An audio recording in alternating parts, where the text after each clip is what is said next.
interactuar, es capaz de obrar, es capaz de decidir en base a esas experiencias subjetivas, ¿vale? Por tanto, la máquina consciente integra todos los conocimientos que le aporta la máquina inteligente, ¿vale? Es un paso más, es un estadio más, ¿vale? Y en definitiva, la consciencia artificial intenta emular la consciencia humana, ¿vale? De la cual partimos como referencia. En ingeniería es un tema recursivo. Observamos la naturaleza, observamos al ser humano e intentamos reproducir un mecanismo que haga eso que la naturaleza hace. Desde máquinas que vuelan, hasta máquinas que transportan, siempre partimos de la referencia de la naturaleza, ¿vale? En este caso, el sistema de referencia, lógicamente, cuando hablamos de consciencia, es nosotros. Yo soy un ser consciente. ¿Por qué? Porque os lo digo. Y básicamente ese es el discurso. La máxima demostración de que alguien es consciente es, yo te lo digo. Y vosotros lo sois también. ¿Por qué? Porque lo acepto. En ese estadio está ahora mismo la investigación científica, la investigación tecnológica. Sin embargo, hay avances muy significativos, que veremos algunos de ellos. Y ya terminando, y para dar paso ya a Noelia Ruiz, que es nuestra primera ponente. ¿Qué sabemos sobre la consciencia en el ser humano? ¿Qué sabemos sobre el funcionamiento de nuestro cerebro en cuanto a la consciencia? Es la base. Si queremos hacer una máquina artificial que tenga esa consciencia, hemos de partir del conocimiento de nuestra propia consciencia. ¿De qué entendemos por consciencia? Para luego decidir si nos interesa hacer máquinas conscientes como máquinas o máquinas conscientes y emulando la consciencia humana con todo lo que conlleva. Para hablarnos sobre esto, tenemos a Noelia Ruiz Herrera. Noelia es doctora cum laude en psicología, se me traba la lengua.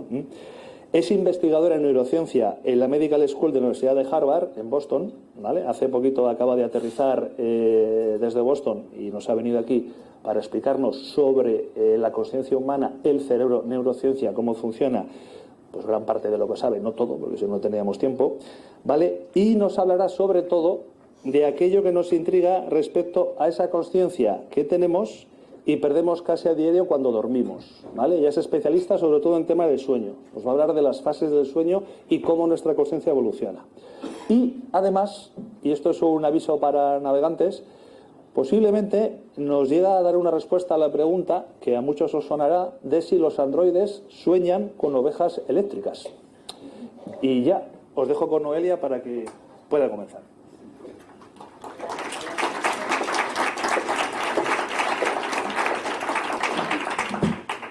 Bueno, pues muy buenos días. Muchas gracias por tu presentación, Javier. Antes de nada, quiero agradecer a toda la organización, a Javier, a Juan, a Mario, a todos los voluntarios, a las voluntarias, a Almudena, por invitarnos a estas fantásticas jornadas, por permitirnos estar aquí a este grupo de grandes y entusiastas profesionales para hablar sobre conciencia y sobre conciencia artificial. También les quiero dar a ustedes las gracias por estar aquí hoy, un sábado a esta hora. Y bueno, espero que disfruten mucho de esta ronda de ponencia y que obtengan al menos una parte de lo que venían buscando. Y yo voy a comenzar mi ponencia un poco a la vieja escuela. Les quiero hacer una pregunta. ¿Alguien de aquí ha dormido menos de 4 horas esta noche? Vaya, menos de 4 horas. ¿Alguien ha dormido entre 4 y 5 horas? ¿Entre 5 y 6 horas? ¿Entre 6 y 7? Vale. ¿Entre 7 y 8? ¿Más de 8?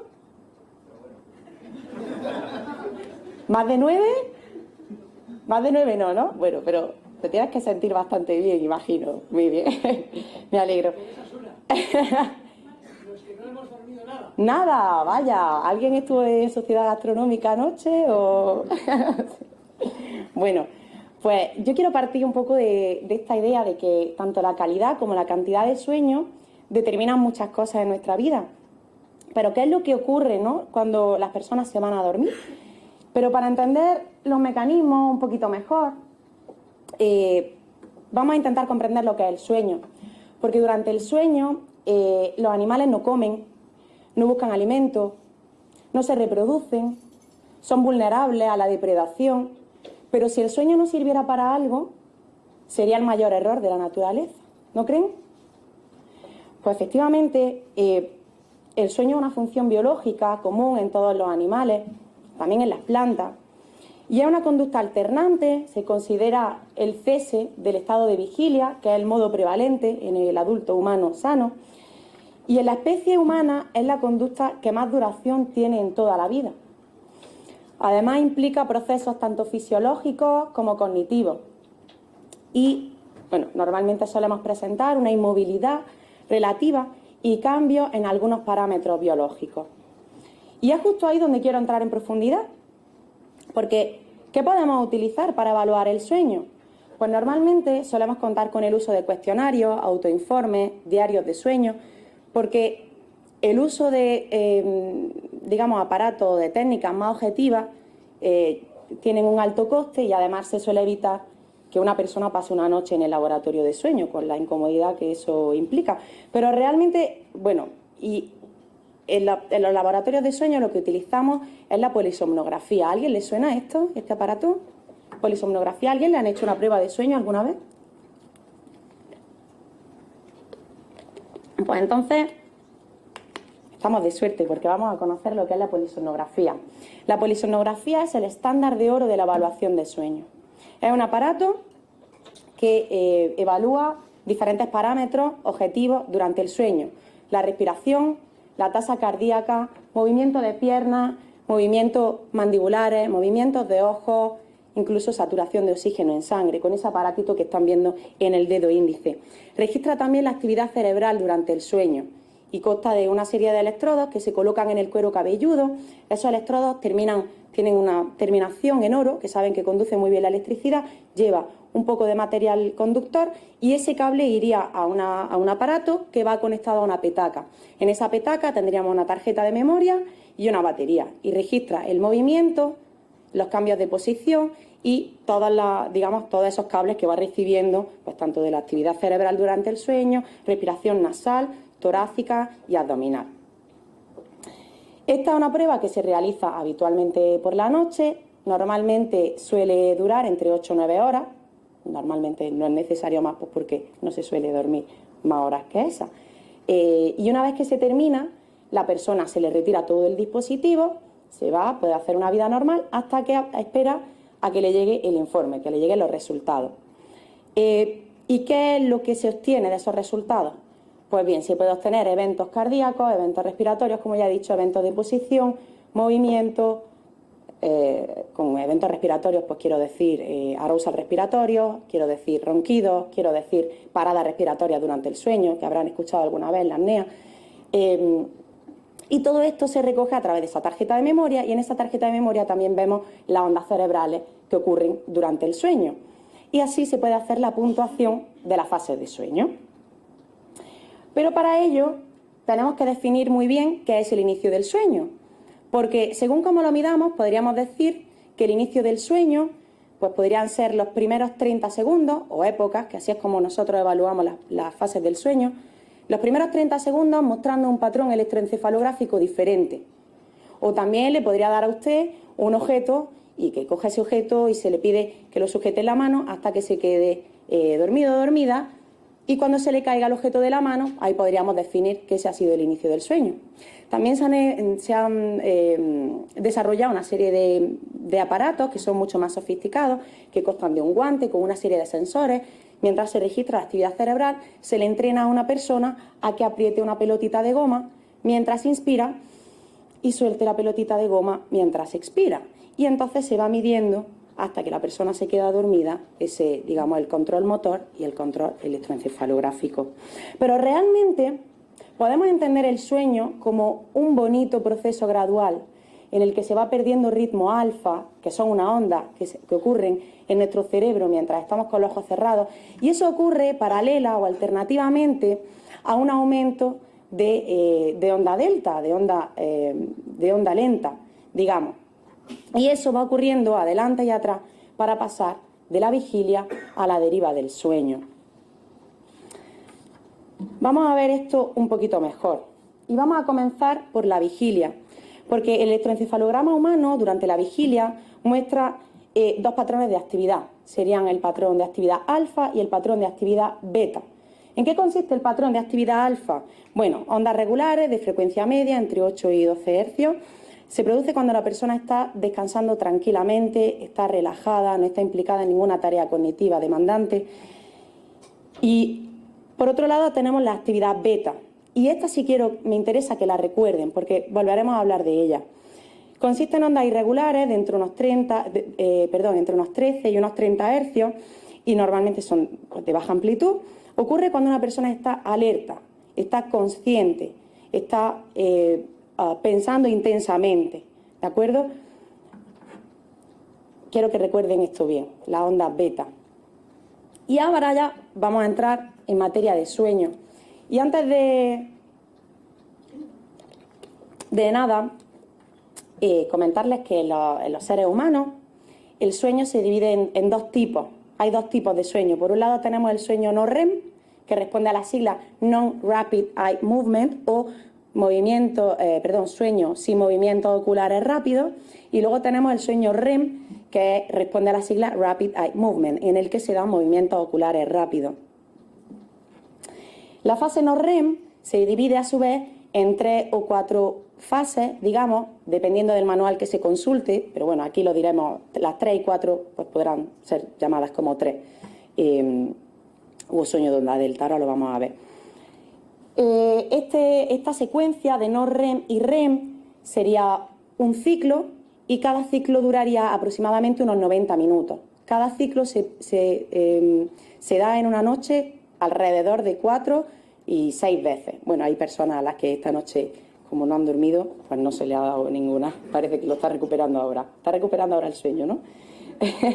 Bueno, ahora vamos a ver la fase de sueño no REM, que está dividida, como ya le he comentado antes, en 3 o 4. Y vamos a comenzar por la fase de adormecimiento. Yo creo que usted, caballero, la va a entender bien. Es la fase en la que nos encontramos después de comer. Nos sube la temperatura corporal. Presumiblemente estamos en un sofá, calentitos, quien tenga brasero. Y esa es la transición de la vigilia al sueño. Es un estado en el que es muy fácil despertar a la persona, pero de hecho probablemente si se le pregunta si estaba durmiendo, dirá que no. La respiración, el ritmo de la respiración, el ritmo cardíaco van descendiendo y va empezando a aparecer un poquito de ritmo de actividad teta, entre 3,5 y 7,5 hercios. Si esa persona escucha algún ruido o abre los ojos, automáticamente pasará al estado de vigilia, llegará al despertar. Y bueno, luego pasamos a la fase número 2 o fase de sueño ligero, que a mí me interesa especialmente. También pues eso, se le conoce como sueño ligero y empieza alrededor de unos 5 o 10 minutos desde el comienzo del sueño. Se caracteriza por periodos de actividad teta, la presencia de spindles y complejos K. Los complejos K son unos eventos que se dan en la microestructura del sueño. Los complejos K se relacionan con el mantenimiento del arousal, la protección del sueño. Y los spindles son unas ráfagas de actividad, unas ráfagas de energía. Digamos que si nosotros normalmente vamos viendo un electroencefalograma así, un spindle sería esto. Pues bien, la frecuencia y la densidad de los spindles se han relacionado con el asentamiento de la memoria y el aprendizaje. De hecho, ahora, ¿cómo diríamos que el sueño ligero no es importante? De hecho, la fase de sueño ligero ocupa el 50% de nuestra noche. La mayor parte de la noche estamos en sueño ligero. ¿Cómo vamos a pensar que no es importante, no? Además, ya lo decían algunas abuelas y algunos abuelos muy sabios, lección dormida, lección aprendida. Aquí el sueño se va haciendo cada vez más profundo, se va reduciendo el tono muscular y las ondas cerebrales se van volviendo cada vez más lentas. Y de ahí ya pasamos a la fase 3 o 3 y 4, que sería la fase de sueño profundo. Este se llama sueño de ondas lentas, como ya he dicho antes, porque en la fase 3 hay entre un 20 y un 50% de onda delta y en la fase 4 alrededor de un 50%. Por lo general, pasamos más tiempo en fase de sueño profundo al inicio de la noche. Digamos que nuestro sueño es muy inteligente y lo primero que hace es recuperar nuestros músculos. Esta fase de sueño se relaciona con la reparación muscular. Aquí, en esta fase de sueño, ya sí que es muy difícil despertar a la persona. No existe ningún tipo de percepción y la tasa respiratoria, la tasa cardíaca están reducidas al mínimo. Normalmente no suele haber ningún tipo de movimiento y, de nuevo, pues en esta fase es donde se regeneran las células, ¿no? Donde el cuerpo se repara. Ya por último llegamos al sueño REM, que también se ha llamado sueño paradójico, por la presencia de actividad beta. ¿Recuerdan lo que era la actividad beta? Era, paradójicamente, es un cerebro despierto. La onda, el electroencefalograma muestra, digamos, un cerebro como si estuviera en vigilia. Es la que hemos comentado, que es la que, digamos, las ondas que se presentan cuando estamos en vigilia o incluso en fase 1. Hay algunas especulaciones de que el sueño REM no es realmente sueño, sino que es un estado en el que se encuentra la persona despierta pero paralizada, teniendo alucinaciones. También hay una teoría que hace hincapié en que el sueño REM puede ser, digamos, un estado protoconsciente, proporcionando un modelo de realidad virtual al mundo que le es de utilidad funcional y el mantenimiento de la consciencia de vigilia. Digamos que el sueño REM podría ser ese tercer estado de consciencia. Sería distinto, en el cual los niveles de actividad cerebral son parecidos a los de la vigilia, pero el cuerpo se encuentra en una completa atonía muscular. Ahí no hay nada de movimiento, el cuerpo está completamente atónico. Digamos que la consciencia se transforma radicalmente. Aquí el cuerpo, digamos que está en completa atonía y también hay movimientos sacádicos, movimientos de los ojos. Por eso responde a la sigla de Rapid Eye Movement. En los adultos, el sueño REM ocupa alrededor del 25% de la noche, normalmente se da al final de los ciclos y ocurre por primera vez entre los 70 y los 90 minutos desde el inicio del sueño. Ya que se experimentan varios ciclos de sueño, el sueño REM se repite varias veces a lo largo de la noche. Esta fase es la que se ha relacionado con soñar, con los sueños, con las ensoñaciones. Pero yo les voy a contar una cosa. Realmente estamos soñando durante toda la noche. Durante toda la noche. ¿Qué es lo que ocurre? Que si nos despertamos en mitad de sueño REM, es cuando el contenido de los sueños es más accesible a la memoria. Es mucho más fácil recordar los sueños si nos despertamos en mitad de sueño REM, alrededor de un 80%. Digamos que los sueños son emocionalmente más intensos, más largos y más fáciles de recordar. A mí me gustaría, bueno, esta fase de sueño es la que se ha relacionado con la poda de la sinapsis, con la estabilización de las memorias recién formadas, con, digamos, la reactivación de los acontecimientos emocionales que vivimos durante la vigilia, durante el despertar. Y a mí me gustaría que levantara la mano quién se ha levantado alguna vez de una siesta peor que como se acostó. De hecho, no han escuchado nunca que la siesta es mejor hacerla o bien muy cortita o bien ya sin despertador, ya echando la persiana, ¿no? Y dejarse llevar. Bueno, pues bien, esto es porque la idea es no llegar ni a la fase de sueño profundo ni a la fase de sueño REM. ¿Por qué? Porque si nos despertamos en mitad de esas fases, nuestro cuerpo está en la completa atonía muscular. Incluso si estamos en REM, nos podemos despertar muy aturdidos. Entonces, bueno, ya digo que si tienen problemas de conciliación de sueño, normalmente no recomendamos el uso de siestas, pero si la hacen, ya saben, o cortitas, para no llegar a sueño profundo ni a sueño REM, o ya terminamos el ciclo, ¿vale? Bueno, aquí les presento el hipnograma de un adulto. Bueno, es con un esquemita. Es una representación gráfica de una noche de sueño. Aquí vemos cómo en las primeras etapas de la noche, al principio de la noche, tenemos más cantidad de sueño de onda delta y en la última, a partir de la mitad, aumenta la proporción de sueño REM durante la noche. Aquí observamos cómo la persona tiene 4 ciclos de sueño y bueno, ya les digo, normalmente en un hipnograma real pues vamos a ver un montón de rayitas pues que son, de repente la persona escucha una mosca y medio que llega a la fase 1, luego vuelve a bajar, luego hay un movimiento para la izquierda, para la derecha, ya no estoy cómodo, ya me cambio. Entonces, pero bueno, aquí está bastante bien limpito, era para que por lo menos vieran lo que es un hipnograma. Y ahora vamos a ver, ahora ya vamos a entrar en materia de fisiología. Vamos a ver brevemente cuáles son los mecanismos fisiológicos de la vigilia y el sueño. Pero antes de comenzar, me gustaría aclarar que el sueño no ocurre porque las neuronas de repente se cansan y se desconectan. El sueño, como cualquier conducta humana, ocurre porque se activan determinados circuitos cerebrales, neurales. Y ahora vamos a partir de que la consciencia tiene dos facetas esenciales. Por un lado, el nivel, que reflejaría el estado de activación, la alerta, la excitación, la vigilancia. Y por otro lado, el contenido, que sería la consciencia, la interacción intencionada con el medio externo, con elementos del medio externo o del medio interno. Además, es un estado que requiere de la integración de información multimodal. Para ello hace falta que sus poblaciones de neuronas que se encuentran en circuitos interconectados se sincronicen. Por ejemplo, oler, ver y tocar un tomate. Tanto la actividad de este circuito como el grado de conciencia se regulan a través del sistema reticular activador ascendente, o SARA. Se encuentra en el troncoencéfalo, que es el área que está subrayada en verde, y que, como vemos en la imagen, se extiende hasta el tálamo, que es el área que está subrayada con un circulito, que realmente no es un tálamo, son dos tálamos, es una estructura par en el cerebro, que tiene forma de huevo y es el principal área, digamos, de relevo del cerebro. Normalmente, cuando se activa, desencadenaría una respuesta de alerta.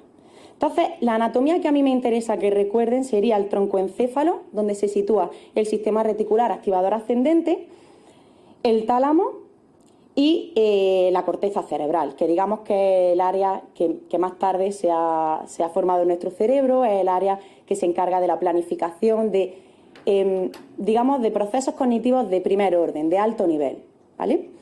La iniciación de la actividad motora, el mantenimiento, la manipulación de la información para la experiencia consciente. Pues retomamos. Del tálamo salen una serie de aferencias hasta la corteza cerebral. Y bien, la retroalimentación mantenida y sincrónica de la corteza cerebral hasta estructuras subcorticales facilitan el estado de consciencia. Contaríamos, por tanto, para entendernos, de dos bucles neuronales. El primer bucle neuronal estaría formado por el sistema reticular activador ascendente, que está en el tálamo, que conecta con el tálamo, y ese sistema troncotalámico, digamos que lo que hace es controlar la activación fisiológica del individuo, permite a estructuras cerebrales superiores operar fisiológicamente. Luego tendríamos el segundo bucle neuronal, que sería el tálamo y sus conexiones bidireccionales con la corteza y la subcorteza cerebral. Cada circuito cerebral formado por cada núcleo específico del tálamo y que distribuye la información neuronal a lo largo de la corteza, es necesaria para dominar cualquier dominio cognitivo, lo cual es básico para la experiencia de conciencia. De hecho, para una conciencia preservada y funcional, estos circuitos se tienen que integrar en una única gran red cerebral. Ahora vamos a ver qué ocurre durante el sueño no REM. Durante el sueño no REM, esos patrones de actividad surgen de la interacción entre las redes talámicas y corticales. Dentro de este circuito fundamental, el sistema reticular activador ascendente juega un papel clave en el control local del sueño. ¿Qué es lo que ocurre? Que hay una progresiva desactivación de esa formación reticular activadora. Y además hay una inhibición de las neuronas talámicas. Podemos decir que se produce por la actuación de unas neuronas de la región preóptica del hipotálamo que son ricas en GABA y provocan una reducción del arousal que estaba causado por ese sistema reticular activador ascendente. Y esto quiere decir que en la fase de sueño profundo no hay consciencia, digamos, de lo sensorial. Y esto quiere decir que se tiene que dar, o las estimulaciones sensoriales tienen que tener un umbral determinado para provocar el despertar. Como ya he dicho antes, el sueño REM se caracteriza no solamente por mostrar un patrón electroencefalográfico de vigilia, sino por una completa atonía muscular y por movimientos de ojos. Esto lo que nos indica es que unas manifestaciones de este sueño se dan hacia arriba mientras que otras manifestaciones de este sueño se dan hacia abajo. ¿Qué es lo que ocurre hacia arriba? Digamos, hacia arriba se daría la desincronización del electroencefalograma y el movimiento de los ojos, y hacia abajo se daría la completa atonía muscular. Digamos que hacia arriba lo que hay es una activación inicial sobre un núcleo reticular que se llama pontis oralis, y ese estímulo se propaga a dos núcleos colinérgicos clave, que serían el núcleo laterodorsal y el núcleo pedúnculo pontino. Y esto se encarga de activar la corteza, la desincronización del electroencefalograma y los movimientos de los ojos. Y hacia abajo ocurre la proyección espinal hacia la médula espinal, que a través de la cual van a salir las aferencias para regular los movimientos, de una población de neuronas que funcionan para producir la atonía motora. Y si esto no fuera así, la persona representaría lo que está soñando. Se daría lo que se conoce como sueño REM sin atonía, una distorsión, un desorden del sueño no REM. Como vemos, durante el sueño REM se produce un desacoplamiento paradójico de la actividad cerebral y de la conciencia tal y como la concebimos habitualmente. El cerebro está en un estado activado, pero permanece funcionalmente aislado y opera con conciencia reflexiva a pesar de la ausencia de información de fuera, de información estereoceptiva. Y es en esta fase donde pueden producirse los sueños lúcidos. Y aunque no solemos ser conscientes de que estamos soñando mientras soñamos, a veces se produce una notable excepción y nos damos cuenta, ¿a alguien le ha pasado? ¿Que se ha dado cuenta de que estaba soñando mientras estaba soñando? Pues durante esos sueños lúcidos es posible que recordemos con claridad las circunstancias de la vida, en vigilia, podemos pensar con claridad e incluso podemos actuar deliberadamente. Y ahora les voy a explicar cómo.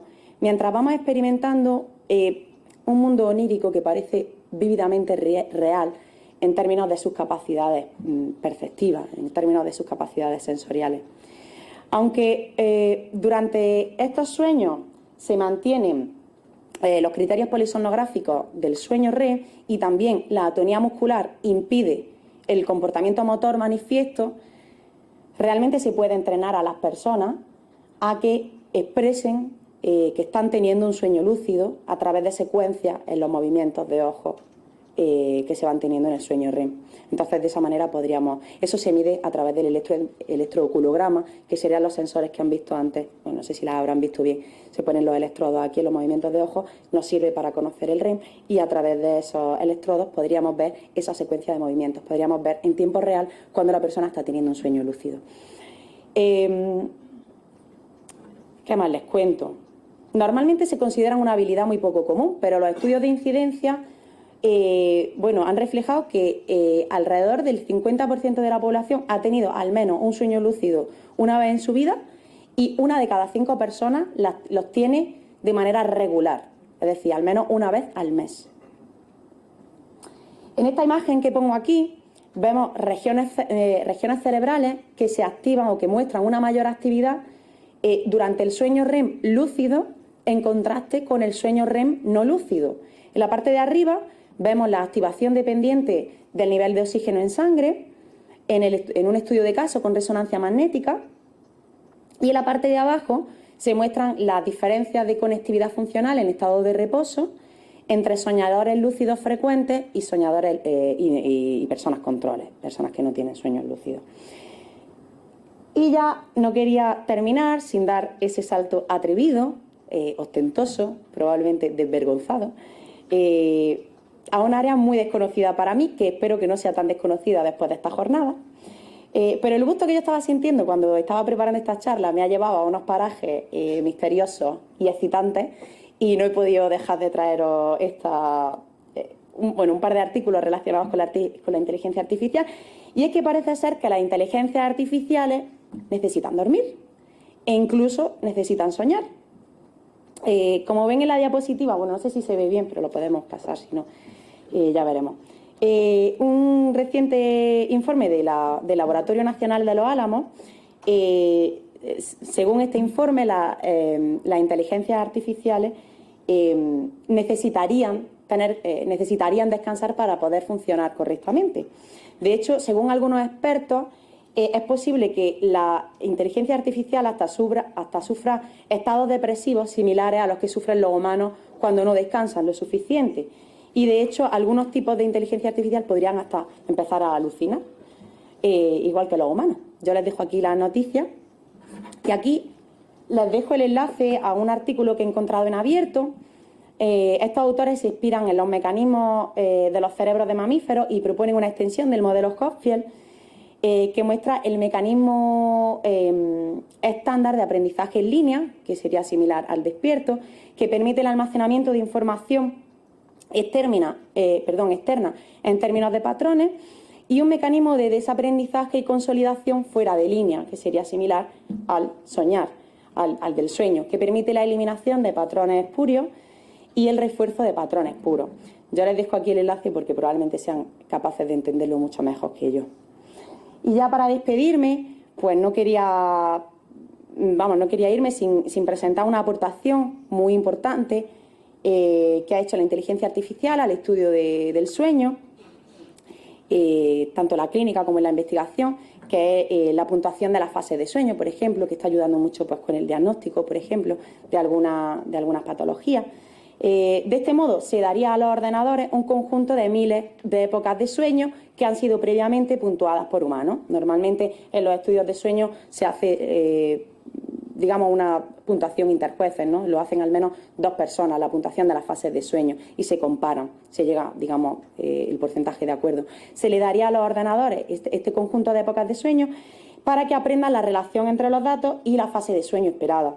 Una vez que completan el aprendizaje, los algoritmos se prueban en nuevas épocas no vistas y se comparan con la puntuación humana para ver si el algoritmo funciona tan bien como en los humanos. Bueno, pues por mi parte nada más. Espero que hayan aprendido algo, que les haya gustado y que sigan disfrutando de esta jornada.